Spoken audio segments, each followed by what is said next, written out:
Will your fish only grow to the size of the aquarium that they're in? Can you have 1 inch of fish for every gallon of water? Can you set up a brand new tank and then add fish to it the very next day? Well, I'm going to answer some of these questions and more.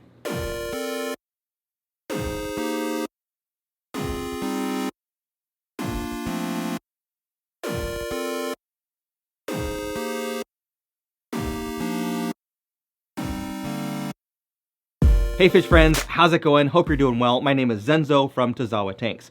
Now the reason why I wanted to make this video is I do get a lot of comments on my videos from people that are new to fish keeping, and they've got all these ideas that they've heard from people or they've read online or they've heard from the fish store, and some of the advice is really not good. So I want to kind of clarify some of these things and talk about my opinion. Now one thing I do want to share with you is that this is my opinion from my experience keeping fish. Obviously I have a lot of fish tanks. I've been keeping fish for quite a while. I've kept fish for 20 plus years or so, and have bred fish and sold them to stores. I had an aquarium service business, so I have worked with aquarium fish professionally, but I'm not like, a PhD or anything like that. I'm just someone that likes to get my hands wet taking care of aquariums.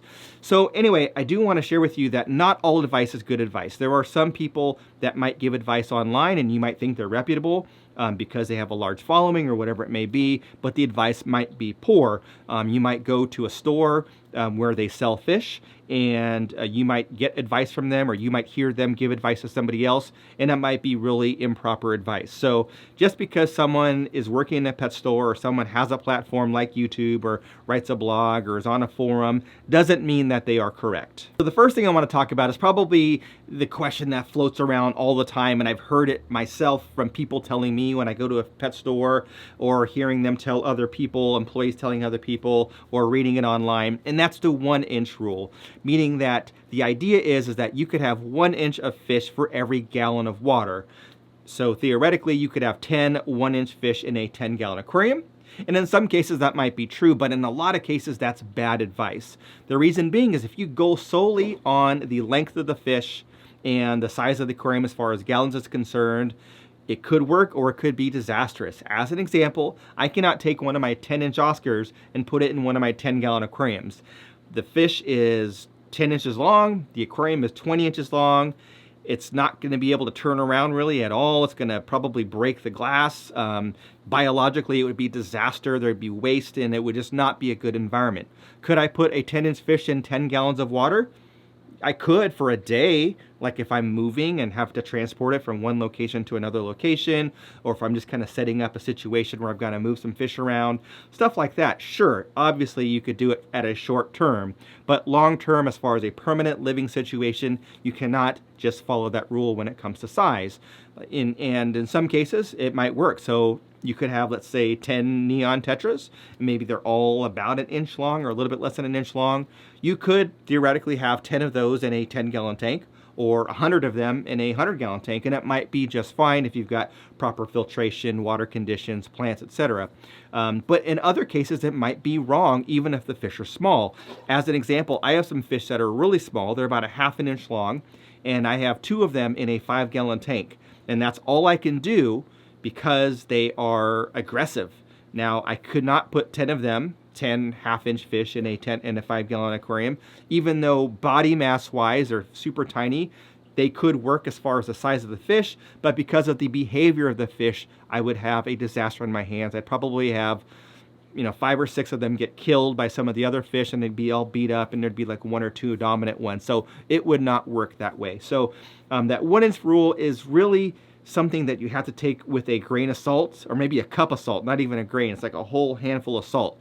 In some cases it might work. For small fish, tetras, schooling fish, in larger environments it probably would be okay, but for larger fish, aggressive fish, cichlids, things like that, it will not work. All right, another thing that I hear all the time is your fish will only grow to the size of the aquarium. I've heard this in pet stores when I was in a big box store. Maybe I was buying dog food or whatever I was buying, and I would, walk by the aquatics department and hear one employee that works there tell someone that's buying something, oh, it'll be fine. You buy a 20-gallon aquarium, and yeah, the fish will only grow to the size of the tank. That is terrible, terrible advice. The fish is going to grow the size of the fish, the size that it should grow, based on its genetics, the biology, the species, etc. So if you have a fish that's supposed to grow 7 or 8 inches long, it's going to grow 7 or 8 inches long. It's going to weigh whatever grams or ounces that fish will, supposed to weigh, regardless of the size of the aquarium. I mean, whether it's in a 10-gallon tank or a 100-gallon tank, it's pretty much going to grow the size that it should be growing to. Now, with that being said, and there is a caveat here, I did make a video about this recently, and you can watch it up here. I'll put a link up here if you're watching it on a phone or a computer. If you're watching it on a TV, it'll probably be like in a link down below or at the end or something like that. But when it comes to the size of the fish, there are some external factors that could impact the growth or the size of the fish. So it might be poor water quality, it might be things like stress, it might be like hormones or other chemicals that are released into the water that might stunt the fish. So that fish that's supposed to grow 7 or 8 inches in poor water conditions might only grow to, let's say, 5 inches as an example. And usually when you have a smaller tank with a larger fish, that's where you get those poor water quality situations, because you have a large fish in a small tank. That fish is eating, it's pooping out waste and things like that, and the tank, the volume of water is just not able to dissipate that waste enough, and that's where you could have those situations. But overall, no, your fish is not going to grow to the size of the aquarium.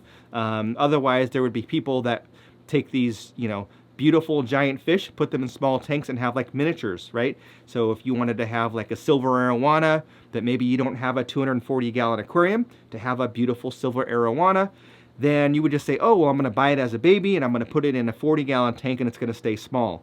No, that silver arowana is still going to get huge. It might not get as big as it would have been in a 500-gallon tank or a pond or something like that. It might be stunted. So maybe instead of getting 30 inches long, maybe it'll be 22 inches long, but it's still going to be 22 inches long in a 40-gallon aquarium. So it does not work that way. The next thing drives me crazy, and this is something that I hear all of the time.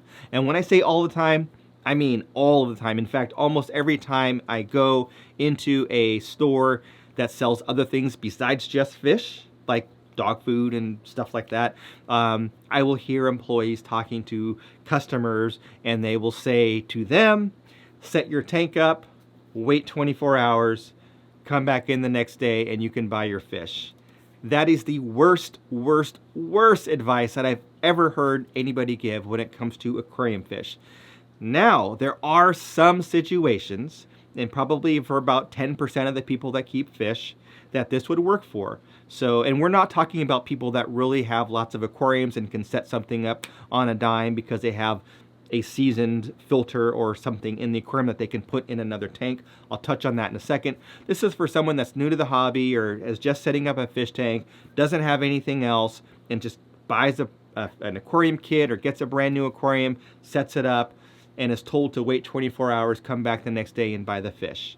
Now, I understand why the companies are doing it. It's because they are trying to capture that customer. They want to sell that customer their aquarium, and then they want to sell them their fish the very next day, and then knowing that the fish will probably die in a week or two, knowing that that person's going to come back in and buy fish again. So it is purely profit driven, because any reputable aquarium store is going to tell the customer, set your aquarium up, wait this amount of time, or bring the water in, we'll test it for you. Once we feel that the water is safe, it will be okay for you to add fish, or here's some old filter media, here's some beneficial bacteria that you can put in there, get that kind of aquarium kick-started, come back in a little bit of time, we'll test the water and check it out. So those are the people that you want to trust, and not those stores that are telling you to wait 24 hours and put the fish in the next day.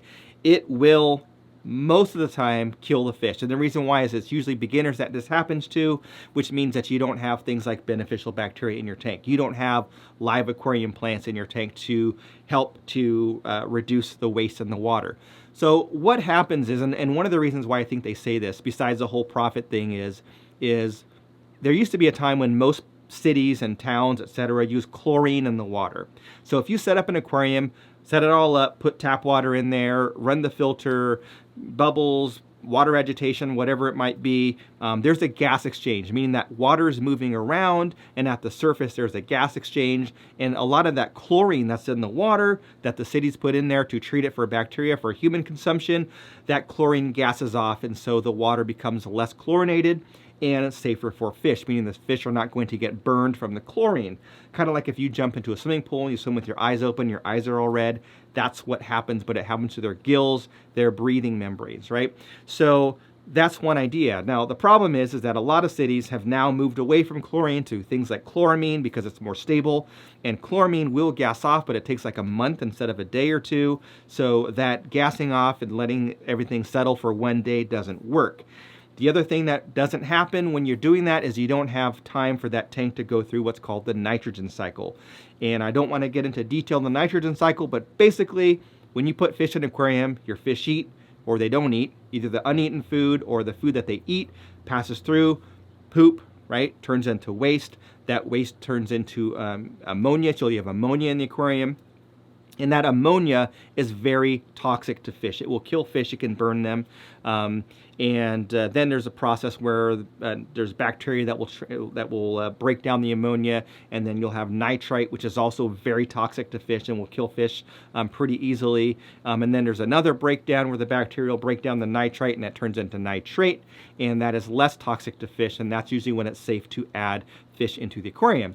So usually what happens is, in most cases, that process takes about a month or so, give or take, a few days less, a few days more for most cases. Now, there are things that you can do to speed up the process. One thing to do would be to get bacteria from an established aquarium. So for me, if I set up a brand new tank, in fact, back there somewhere, I've got a brand new tank that I just got a couple days ago, and I took a sponge filter that was in another tank that had fish in it, so it was all kind of yucky and nasty already, which is great. That's what I wanted. Put that in there, threw in a little bit of extra bacteria, put in a little bit of flake food just so that it has something to eat, and I could put fish in there today or tomorrow if I wanted to because it's ready to go. So that's one scenario. Another scenario would be to have lots of plants. So if you have a lot of plants in that aquarium, for one thing, the plants probably have some bacteria on them because they came from another system. So that bacteria will have a chance to kind of get going in your aquarium and will start to replicate itself over a period of time. Secondly, the plants will consume some of those waste products that I talked about earlier. So even if you do have that ammonia and stuff going on in your aquarium, the plants will help to take it out by using it as a fertilizer. But aside for, you know, those specific situations where you have aquarium media that you can put in a tank or stuff that you can move from one tank to another, or lots of live plants, the wait 24 hours rule is a horrible, horrible rule, and probably most people that have that happen to them when they're new, they probably have fish that die. So my advice, don't listen to that 24-hour rule.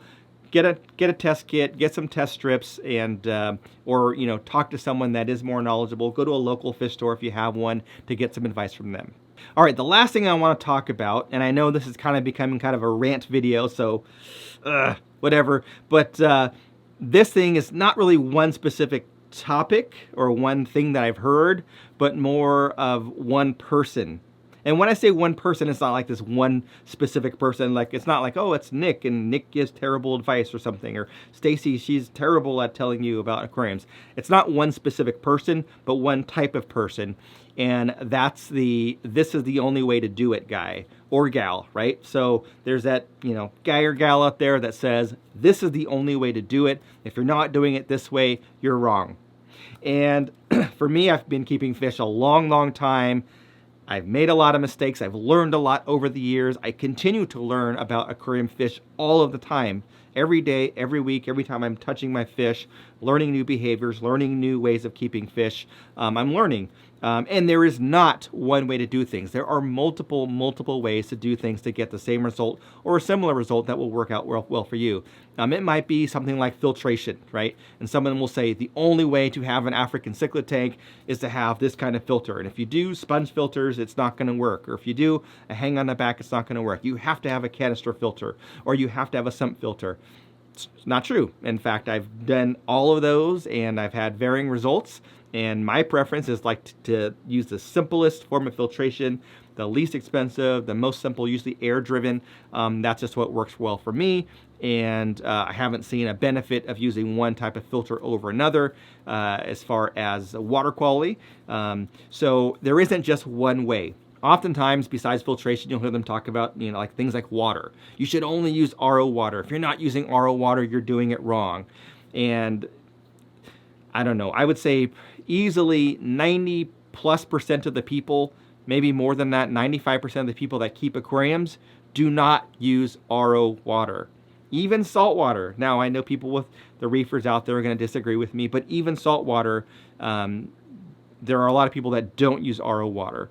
Now, RO water means reverse osmosis. Basically, the water from the city or from wherever you live goes through this whole filtration process, and out comes pure water, pure H2O, quality H2O. That's what I call high quality H2O.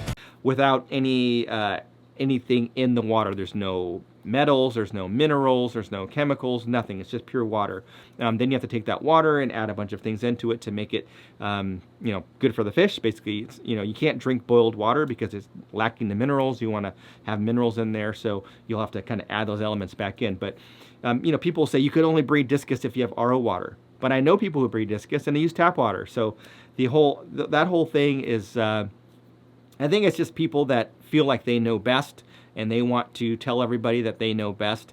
And oftentimes it's incorrect. In fact, maybe their method works for them, but it may not work for you. So do what works well for you, and don't necessarily think that just because so-and-so said that you have to do this a certain way, this is the only way. In fact, in some of my videos recently, I read some comments where this person said that the only way to keep tanks properly is to have dirt substrate, like a dirted tank. So instead of using like coral or aragonite or sand or gravel or any other type of substrate, they want to use dirt like soil, and you have to do it this way. And I've done that before, and I've used in this room, I've got gravel, I've got sand, I've got aragonite, I've got coral. I've done dirt before, and they all have their pros and cons, and they all work differently. So again, there's not just one way.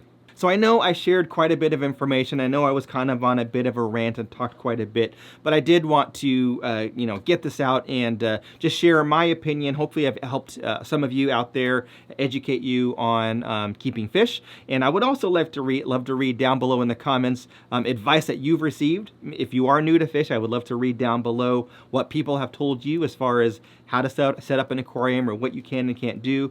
Or if you are an experienced fish keeper, I would love to read some of your thoughts as well as far as advice that you've heard and things that I might have missed. If you liked this video, give it a thumbs up. Please consider subscribing to my channel if you have not done so already. Thanks for watching, and I'll catch you on the next one.